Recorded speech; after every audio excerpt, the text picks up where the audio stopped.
Okay, everybody, hello and welcome to Heart of England Wildlife Park's first ever conservation lecture. I'm absolutely delighted to welcome to you the Grevy Zebra Trust, and this is our first conservation partner which we've managed to secure, and we're hoping that in the next few years, as we develop our collection, we'll be able to divert vital funds to the work of the GZT out in Kenya.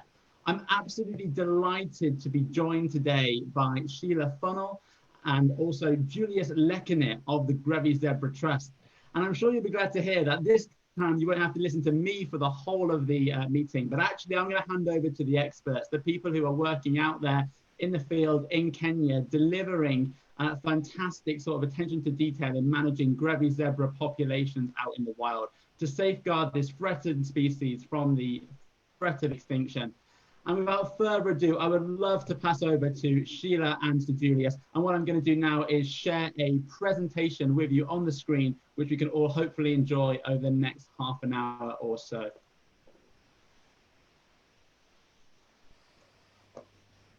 Over to you, Sheila. Over to you, Julius.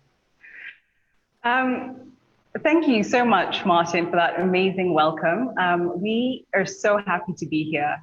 It's fantastic to be partnering with the Heart of England Wildlife Park. We're so thrilled for this partnership, and we're so happy to be able to show you and share with you the beauty of Grevy zebra today, and also share with you some of the amazing work that Grevy Zebra Trust does to conserve this wonderful species here in northern Kenya. So we can move on to the next slide. So I'm not sure how many of you have seen Grevy zebra in the wild, but they're a beautiful species. They're absolutely amazing, stunning to look at. And I remember the first time I saw a Grevy zebra, and I was driving through Samburu National Reserve in northern Kenya. And I just remember this beautiful animal sort of walking across the road in front of me, and I sort of stopped and had to look back, and you know, this animal with this beautiful black eyes was staring at me, and I just remember thinking how majestic, how beautiful it was. And they've been described as old souls in the past, and I remember in that exact moment I realized exactly why they'd been given that description as old souls. Next slide. So if you do come across a Grevy zebra, one of the first things you'll notice about them is their beautiful thin stripes. They have these intricate thin stripes that run across their body, but they leave their belly a startling white. And you'll see from the next picture that they have this beautiful brown muzzle, a very long elongated brown muzzle, and these large round ears that are so characteristic, part of the uniqueness of their morphology. Next slide. So this picture here gives you a perfect example of what Grevy zebra and their very closely related cousins, plain zebra, look like. And you'll see from this that the plain zebra have these very large black stripes. They're a bit more short, stumpier than the Grevy zebra. Grevy zebra are a lot more majestic. But Grevy zebra don't only differ from their plain zebra cousins in morphology, but also in how they behave. So uniquely, Grevy zebra are adapted to go without water for up to 5 days. And that's what makes them very, very specially adapted to the dry environments of northern Kenya. Next slide. So in northern Kenya, you have these large breeding males that hold these expansive territories that contain resources that females need to survive. And these resources are water and pasture. And when females move through these territories, it gives these territorial males an opportunity to mate with them. Next slide.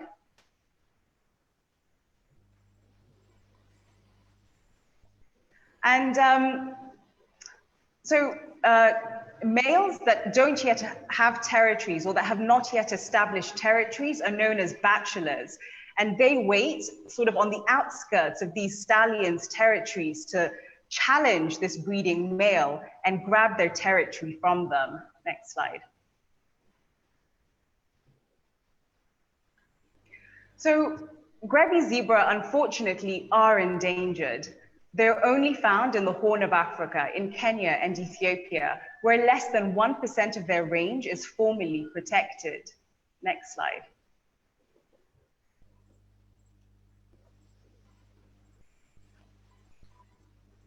So compared to the other 2 species of zebra found in Africa, there are only 3,000 Grevy zebra that are left in the wild. And this represents more than 80% decline in their numbers since the 1970s. Next slide. So Grevy zebra have a long history of coexistence with the people in northern Kenya.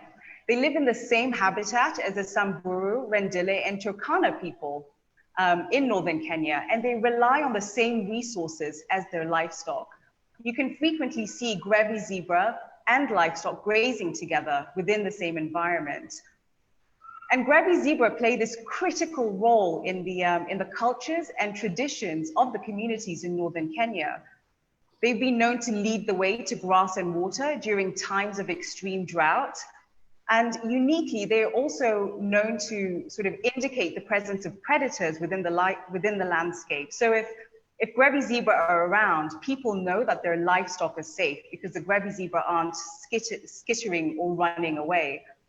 I remember a quote from a warrior given to me, I think it was a couple of years ago, and he said to me that he would feel lonely if Grevy zebra no longer existed in the wild. And I think that this is a feeling that is represented within the wider community. Next slide.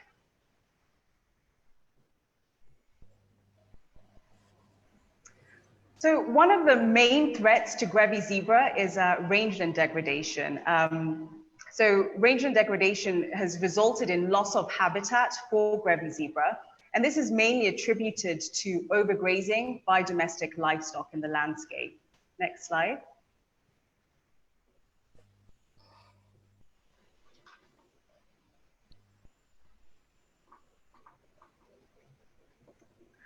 They're also threatened by restricted access to water. So you'll see within the northern Kenya landscape that when wells are dug or where you have water pans or water troughs, livestock can occupy these water sources 24 hours a day. So restricted access to water within the specifically dry, arid environment is a severe threat to Grevy zebra. Next slide. Another threat that is in the landscape now, but is going to grow bigger, is large Pan-African development projects. So you'll see from this photo that there's a power transmission line, and this cuts across critical Grevy zebra habitat. This is leading towards Ethiopia, but this is only the beginning. Along the same trajectory, there's going to be an oil pipeline, a highway, and a railway line cutting across this critical habitat for Grevy zebra. Next slide. Another threat in some of the more remote areas that we work in is poaching for subsistence meat. And this is particularly as people move through the landscape with their livestock for long periods of time. Grevy zebra can provide a source of meat for people. Next slide. So Grevy Zebra Trust was established in 2007, and we are the only organization that is 100% dedicated to conserving this endangered species here in Kenya. Next slide. More than 93% of our team is employed from the communities living within the Grevy zebra range and relying on the same resources as Grevy zebra. So we work specifically with women, we work with elders, we work with warriors, and next slide.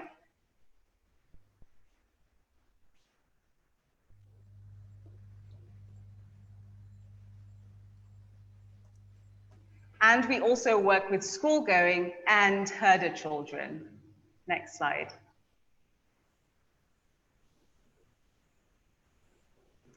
So all of our programs are directly targeted to address the main threats to Grevy zebra, which, as I highlighted, include loss of grasslands, restricted access to water, poaching, and habitat fragmentation as a result of large development and also smaller development projects. Within Grevy Zebra Trust, we have 3 main goals that address these threats. Next slide.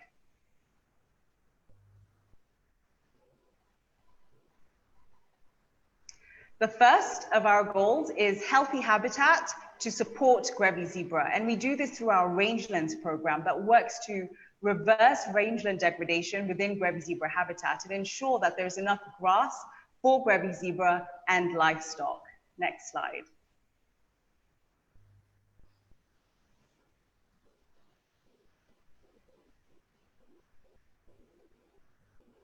The second goal is minimizing the impact of large-scale development projects on Grevy zebra and their habitat.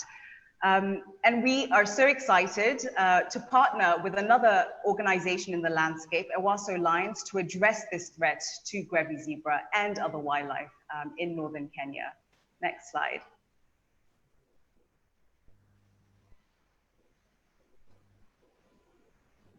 Our third goal, but certainly not the least of them, is population health and monitoring. And we have a team of scouts, warriors, and ambassadors that cover a 10,000 square kilometer area in northern Kenya, monitoring and protecting the species. So they collect critical data on Grevy zebra that allows us to know what the health of the population is, what the status of the population is, and what the ability of the population is to grow. Next slide. And now I'm so excited to introduce you to my colleague and great friend, Julius Lekenit, who will talk a little bit more about the Grevy Zebra Ambassador Program. And they work in one of the more hostile environments within the Grevy Zebra range. So welcome, Julius. Okay, thank you so much, Sheila, for that wonderful presentation and also introduction. I just want to say I'm so much delighted and happy to be here and share my experience with you. And the first thing I just want to highlight that I come from the northern part of Kenya. So, and I know the experience of what it has been here. Next slide. So the first thing that I did when I started working with the Grevy Zebra Trust was going to work with the Grevy Zebra Ambassador Program, which is based in the northern part of Kenya. And the northern part of Kenya, as my colleague has already highlighted, is an area that is so fragile, full of conflicts. And one of the things that we did when we started working there was trying really to see the challenges on the ground. And here the challenge was conflict, which was also affecting Grevy zebra, especially in terms of poaching. So our entry point to these communities was employing the 2 warring tribes here, the Samburu and the Turkana, so that they can be able to work together and also the Grevy zebra will be conserved. Next slide.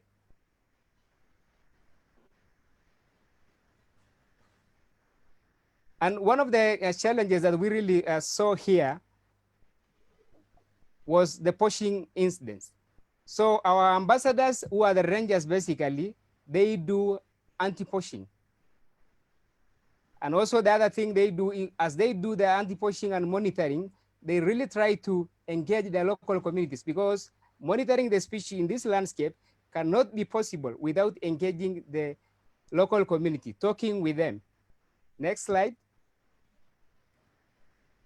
And really engaging and doing outreach with the local community was something that we saw as being so fruitful, because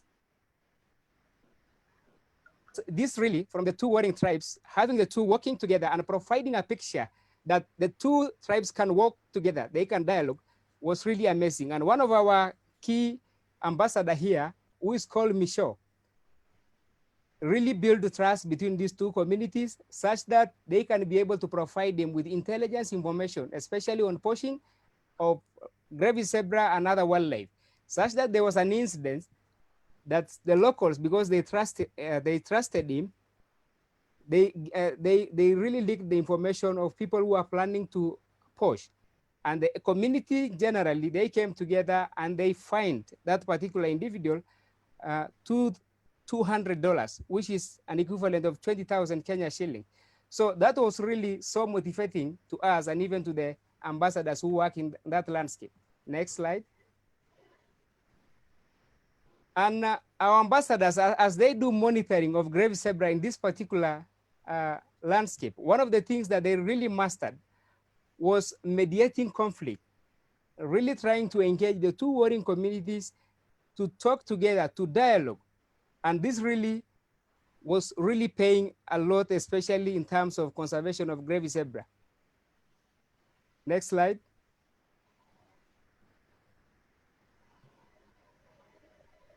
And employing the two warring communities as rangers, as ambassadors, was not enough. One of the things that we really did was coming up with an Barta Conservation Council, a council which is a traditional governance structure which contained women, elders, and warriors, such that these people can be able to provide intelligence information, especially on raiding and also poaching incidences. And this really made us to penetrate the two communities and gather information and try to prevent conflicts before it happened. And what I can remember, since 2015, we have been able, through the same council, the same people, to prevent over 10 raiding incidences, people attacking each other, which could have really led to so many loss of life.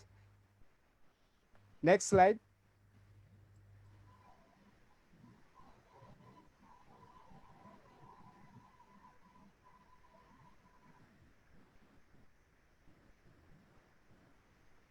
Then also the other thing that we really did, especially in 2007, we saw that bringing the two communities together was something that was really needed.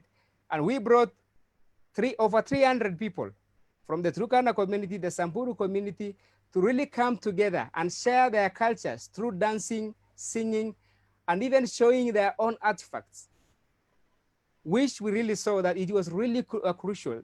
It provided an opportunity for them to talk about their conflict, to talk about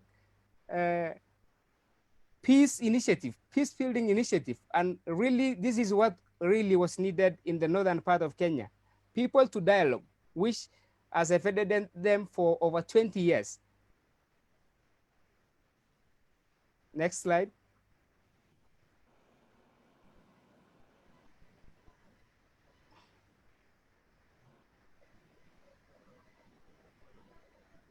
But all the same, even if we have had quite a number of successes, we have had the two ambassadors working together and the communities also trying to come together. We had challenges. It is really still very fragile to work in that landscape, especially with the young people. You can imagine people who have never seen peaceful coexistence in their past. All they have known is fighting to each other, really killing each other. So it was really a challenge for them to come together. So we still have a really very difficult task to really engage the warriors, the youthful generation, so that they can be able to build peace, to come together and dialogue. Next.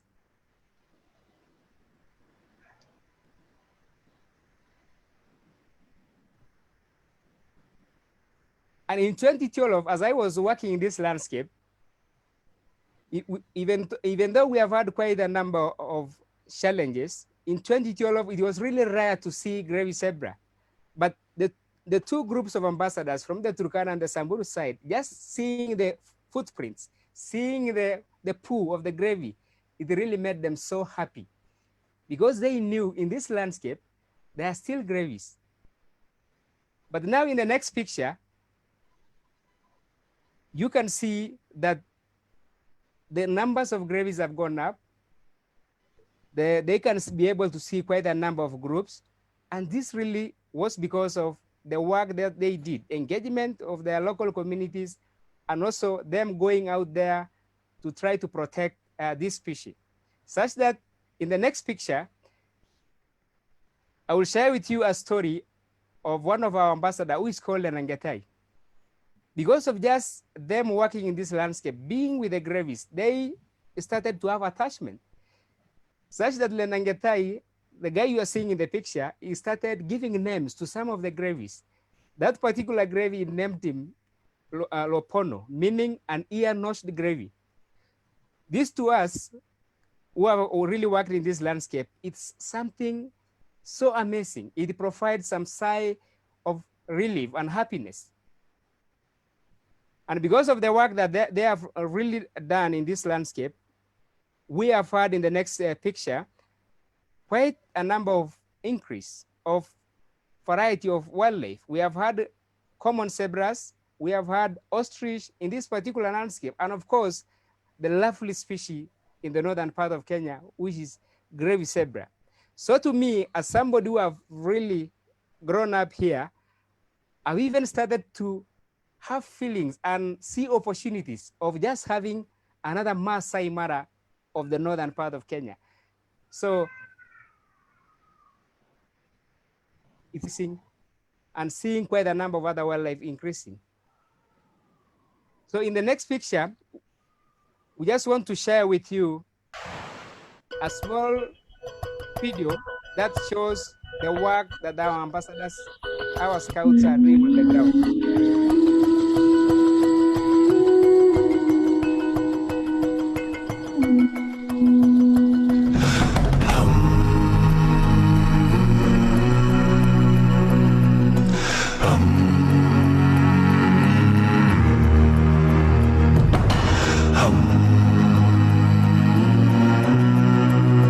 Hey!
So what you have seen in that short clip is just some of the commitments of our field team on the ground to make sure that the Grevy zebra survive and continue to thrive in this northern landscape.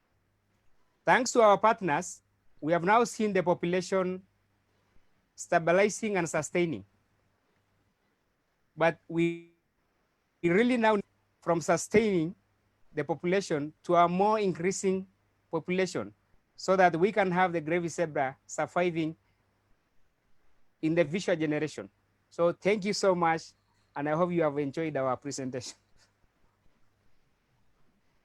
Thank you so much to Julius and to Sheila. I absolutely loved that presentation. And I didn't mention at the start, but it's the second time I've seen a presentation like this from the GZT. And a couple of years ago, I attended a conservation lecture at West Midlands Safari Park hosted by Katie McDonald. And Julius was the guest speaker at that conservation lecture. And his passion for the Grevies completely inspired me and completely changed my outlook on zebra. Anybody who knows me knows that I've done a lot of work for Save the Rhino, with marathon running, and it's always been a charity I've been passionate about. But when I made that decision a few years ago to start a zoo, I knew that the first conservation partner I wanted was the Grevy Zebra Trust. And I made a decision to put the Grevies at the forefront of our conservation mission and also at the forefront of our collection plan. So it's our intention to bring the Grevy zebra to Heart of England Wildlife Park as part of the European Endangered Species Breeding Programme. And we're hoping that we can play a key role in the captive breeding of Grevy zebra to ensure there is a safeguarded population, which maybe one day may be needed, unfortunately, to replenish stocks in the wild. But Julius, Sheila, thank you so much for giving us great insight into the Grevy zebra. I could see some of the comments coming through. And Sheila, when you were talking, people were saying they had no idea there was that much difference between the Hartman's Mountain zebra, the plain zebra, the Grevy zebra. So really, really inspiring. It looks like people have got a lot out of your comments. We do have some questions which have come through, so I'm going to put those to you, Sheila and Julius. Julius, I'll put the first one to you. We saw in some of the pictures that the Grevies share their range with the common plains zebra. Is there ever any conflict between the Grevies and the plains zebra, or do they actually get on quite well out in the wild? Thank you so much, Martin, for that question. So in the wild, especially working here in the northern part of Kenya, I've never seen a conflict of the two species. In fact, in the most hostile region, especially Alberta, where we have the ambassador program, we have had the two species, the Grevy zebra and the plain zebra, intermingling and grazing together. So we have never had an issue of them conflict or even competition for resources. In fact, we have seen even the numbers of the common zebras going up in the northern part. Can I add a little bit more to just, and this is maybe just building a little bit, is so it's exactly as Julius has said, but I think one of the key things where their ranges do overlap, the Grevy zebra and the plain zebra, especially in the more southern parts of their range. So now if you start getting towards Laikipia, you don't see any conflicts, as Julius has said, but you do, they do breed together. And this is where you have a skewed sex ratio. So this is where the sex ratio of males to females in the Grevy zebra population is skewed. So you may have a lot more males than females. And in that regard, then you will have Grevy zebra males breeding with Grevy zebra females, but that does with plain zebra females, but that's only where you have a skewed sex ratio. So for example, within Laikipia, but then if you start looking at Alberta, where the Grevy zebra population is now sort of thriving a little bit, you never see that happening. So that is one of the impacts of that is one of the things that you might see where you do get their ranges overlapping. That's really interesting. Thanks for that addition, Sheila. I think one of the things that I like about the opportunity to work with you guys is that the Grevies really are an umbrella species. So the work that you do to protect the range of the Grevies also has such a huge impact on other species, not just the plain zebra, but things like ostrich as well, which Julius mentioned earlier, and many, many other species, far too many to list. The next question that I've received, I'll put to you, Sheila. It says, how important are zoos and wildlife parks, such as Heart of England Wildlife Park, to the work that the GZT does out in the wild? Thank you. That's a great question, Martin. I think it's so important to recognize that ex-situ conservation of Grevy zebra is critical for sustaining the species. So we've highlighted that there's only about 3,000 Grevy zebra remaining, and that's only within northern Kenya. And within that, you might get quite small populations. So they are very vulnerable, and having individuals kept within zoos, within parks like the Heart of England Wildlife Park, are so critical as a safeguard for the species. So whether that's for reintroduction, for genetic variability, that's just one of the ways in which they're really critical. But the other way zoos have been particularly useful for us, we partner with zoos, and they've been critical for driving funding. So a huge percentage of our funding and our ability to carry out our work on the ground has come from zoos. But zoos are also critical for relationship building and for partnership building. So we have made some very good contacts globally just through zoos. So they will always link us to experts, scientists, to help us with our conservation on the ground. And zoos in themselves also provide that expertise. So when we do have, for example, supplementary feeding programs in the wild during extremely dry periods, zoos have been critical in providing us with the expertise that we need to be able to make sure that we're doing that in the right way. So there's a number of ways in which zoos are critical for in situ conservation of Grevy zebra. Brilliant. And I've got a question here. Julius, I'll put this one to you. It says, what are your hopes for the Grevy zebra in 2040? And how has the coronavirus pandemic impacted upon the GZT's objectives? Thank you so much, Martin. That's a great question. So for me, being somebody who was being brought up in the northern part of Kenya, I'm somebody who is so hopeful. And seeing the results, especially coming from the far north, places like Alberta, what we are foreseeing as an organization is really working with the county government. We have two tiers of government in Kenya. We have the national government and also the county government. So we have put in strategies to really engage them, because we are a very small organization. There's very little we can really do. So working with them to really pump money and funds into conservation in the northern part of Kenya will really secure a landscape for the Grevy, because as Sheila has already said, the biggest threat is land degradation. And there are quite a number of things that are bringing that on board. For example, land fragmentation and some of the African developments happening in the northern part of Kenya. So working with the county government will provide us with a way that they can be able to come up with a sustainable development, infrastructure development in the north that will really provide room for continuous conservation of Grevy zebra and other species. And in terms of COVID-19, yeah, it has really affected us for the last 5 months, when it really started impacting us here in Kenya. Here in Kenya, most of the young population is in Nairobi. We are having mostly the elderly in the rural parts of Kenya, just like the northern part of Kenya. So we were really worried that that will impact the vulnerable population in the northern part of Kenya. So what we did as the Grevy Zebra Trust was that, okay, we had a sanitary pads project. It's a women empowerment project. And we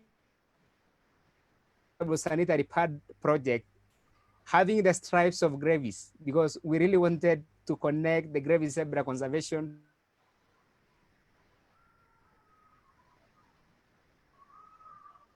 very quickly shifted to now making masks, just communities that are in the northern part of Kenya, because we believe that for conservation to continue to thrive in the northern part of Kenya, the local community, pastoralist communities who are living here are the main stakeholders. They are the primary people who will carry the conservation forward.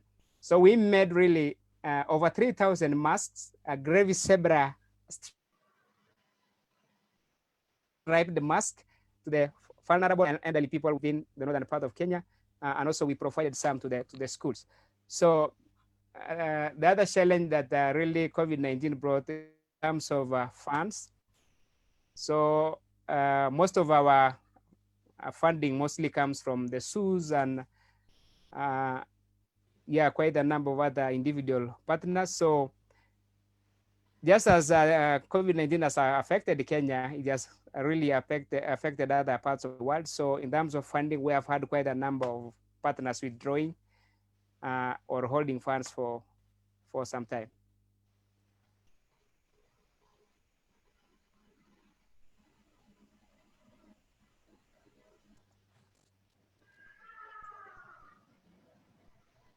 Yeah, so Martina, are you still there?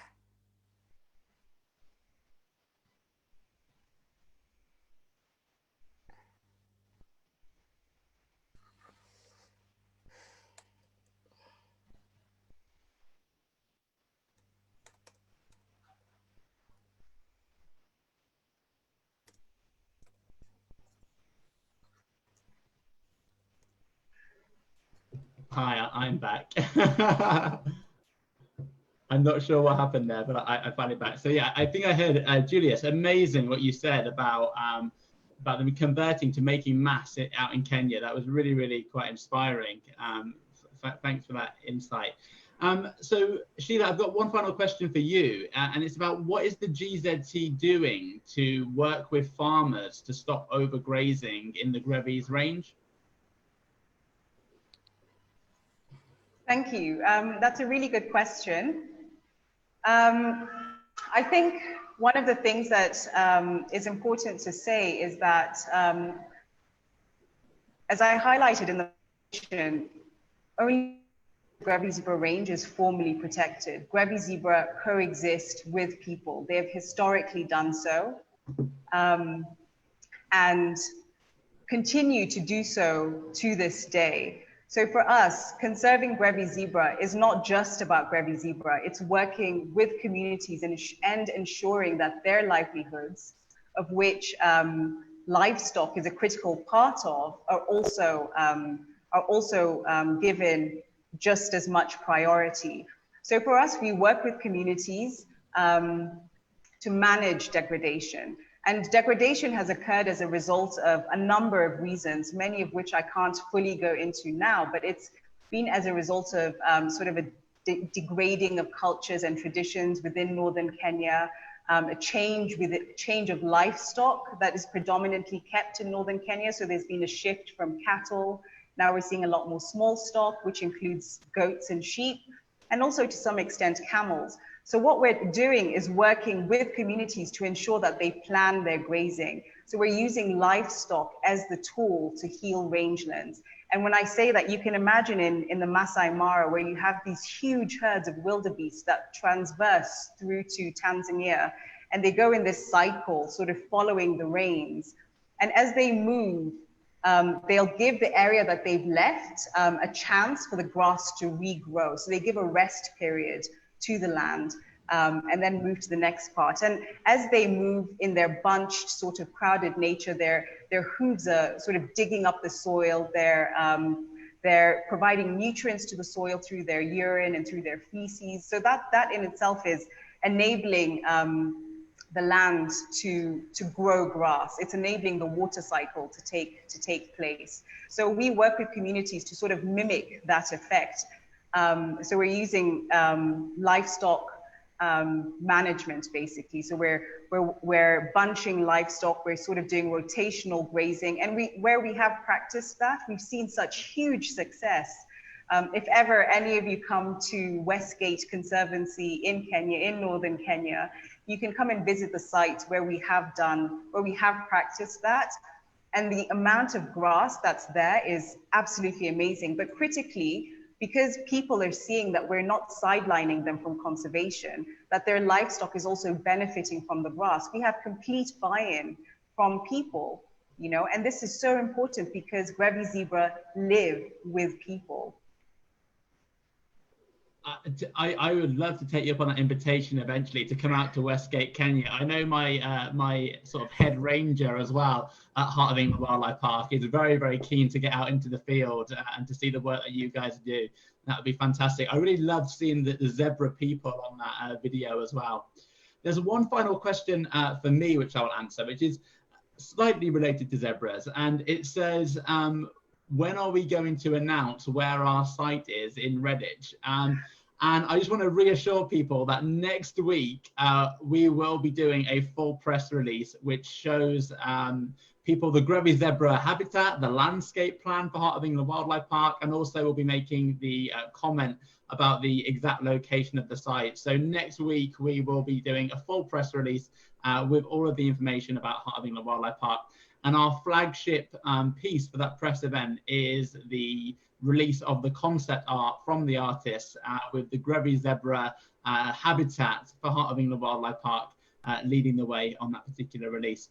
I just want to thank Sheila and Julius once again for that outstanding insight into the work that they're doing out in Kenya and all of the amazing things which are happening solely because of the existence of the Grevy Zebra Trust. And personally, I can't wait to see what the future holds for the partnership between GZT and Heart of England Wildlife Park.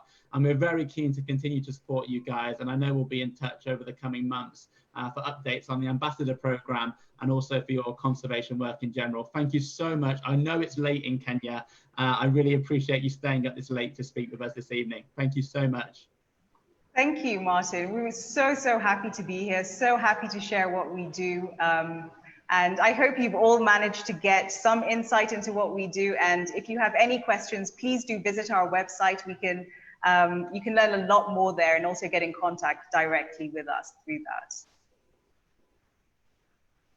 Absolutely. I'll make sure that the link for the website goes out to everybody on our Facebook page. I'll make sure the newsletter goes out as well. So I'll do my very best to make sure people see the amazing work you're doing out in Kenya. And Julius, thank you as well. I really appreciate your time this evening. Thank you so much, Martin. We really appreciate you hosting us and giving us the opportunity to share our work with all the people across the world. Thank you so much, guys. I really appreciate it. And good night.